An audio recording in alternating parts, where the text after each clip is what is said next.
It's not even night yet and we're being followed? Reggie asks casually to Am and Koa. They're driving alone inside Kati Downshift. She wanted to go out but didn't feel safe doing so alone but didn't want anyone driving her, and it just kept going in circles. So they had bought and outfitted her with a holoprojector so that she could show a shrunken-down version of herself in her own driver's seat. She starts giggling, and all three men give her hologram an odd look. They're just jealous that I've got three men inside me and they can't get any, she jokes, and the hologram flickers nervously as the men chuckle at the dirty joke. Yes, She freezes as she sees one of the fossa on the street. Everybody out! She screeches, pulling over to the opposite side, and the doors fly open. The men jump out and Kati zooms away back to the Dauntless. And she was doing so well, too, Koa mutters. Pity, Reggie notes. Until she lets go of her fear of Karen Darkdown enough to see another of her species without panicking, then healing is going to be a long way off. Koa grumps. She did okay. It took a fossa in a suit to scare her. A palette-swapped version of her abuser. That's a good step in the short time since she escaped from her multiple years of abuse. Am says kindly, and Reggie shrugs even as he shudders at the impulses his body is sending him. She's not the only one getting used to things, Reggie growls. It's just lust, dude. Find someplace private, rub it out, wash your hands, and move on. Am scolds him and gets a confused and angry look from Reggie. Why am I with you two again? Because apparently we're a team now with our knack for finding conspiracies. Koa answers and Reggie groans. The engineer just starts walking off. They all know the way back to the Dauntless, so they're not too worried about being abandoned by the panicking Kati. So is there something you want to do? We have to get the people used to seeing humans in the capital, so it's probably best to be doing something with it.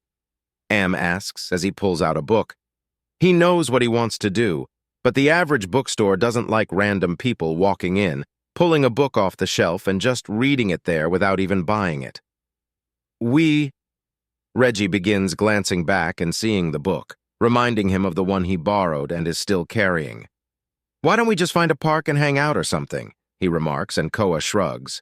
Sure, there should be some pushcart snack vendors or something. That might be interesting. Koa thinks as Am tucks away his book and pulls out his communicator for directions.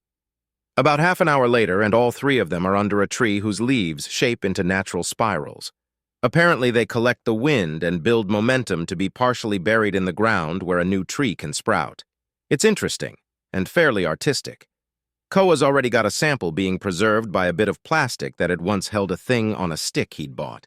He wasn't completely sure what it was, but a quick scan had said it was all right to eat, and the taste was something weird, but not a bad weird.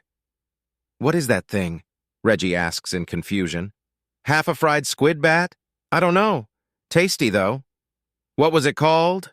Am prompts as he flips the next page in his book, keeping track of the groups wandering around the park.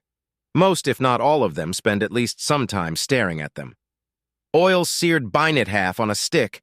It's weird but very inoffensive. I think I like it. Need some salt, though. Hey, you still got that shaker? Koa asks, and Am holds out the camping shaker. Thank you. No, don't! A woman screams as Koa puts the remainder of the binet into his mouth. Everyone freezes. Desist! Do not! It's deadly poison! The woman screaming slows down and starts gasping as she approaches before stopping near to them and gasping for breath. Someone needs to stop skipping cardio, Reggie remarks before he frowns as he realizes he was watching her bosom heaving. The alien woman has dark blue skin, glowing yellow eyes, and jet black hair. She's wearing an outfit that has the emblem of a training academy for local guards. The cream of the crop go to the Senate and stand around doing nothing on intergalactic television. The ones that don't make the top grade do actual work with various companies, and the ones that barely scrape by are given a license, and that's about it. This one would be lucky to get even that. Can we help you? Koa asks after finishing off his snack. He passes the shaker back to Am, who tucks it away. Oh, goddess, you ate it! I'm too late! No! She declares, falling to her knees and howling at the sky as a pair of tiny bat-like wings poke out behind her in her agitation, tearing through her shirt in the process. What are you doing now, Nita? A very similar voice asks, as a white-haired version of the girl rushes up, much quicker and much more steady than the first, and skids to a stop rather than staggering. He's going to die! He's going to die because I couldn't save him. His food was sabotaged and I, Nita declares before falling to the ground and sobbing. I'll never get a boyfriend. She starts bawling as the second one of the girls looks heavenward as if begging a higher power for patience. What's going on? The new girl asks the less stunned and more amused, but still somewhat stunned trio. I was just having a snack when she ran up screaming and then pitched this fit when I kept eating, Koa remarks, and Nita heaves another sob. The canister! It's full of deadly poison and you sprinkled it all over your food! She gasps out between sobs. My digestion is very robust, ma'am. I could eat the contents of that canister straight if the taste wouldn't be overwhelming. Koa begins assuring the hysterical little alien. How much are you? I am not putting any money on it, Am. He says, not even looking at Am, who chuckles in response. Nothing can resist the amount of capsaicin that's in that shaker, the sodium chloride or ground pain kernels. It's all madness. He just put it on his binet. Nita wept. Miss, my species, the human, are very, very resistant to poisons. I assure you the contents of that canister were nothing but flavorings to me. Sir, are you all right? The white-haired one asks, and Koa nods. Are you certain? You do know humans aren't real, right? We're not? Reggie asks, glancing at Koa. Then what are we doing here? Shouldn't we be in someone's imagination? He snarks out and gets a stern look from the girl. Look, I don't know who put you gentlemen up to this, but it's not fair and it's not nice. There is no race from cruel space. There is no species that has a 1-to-1 gender ratio. These sorts of things cannot possibly exist.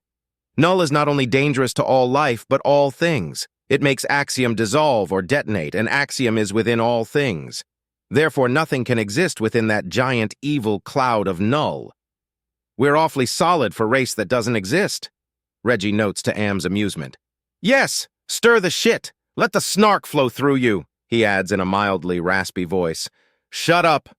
Reggie responds and the nerd starts chuckling. What?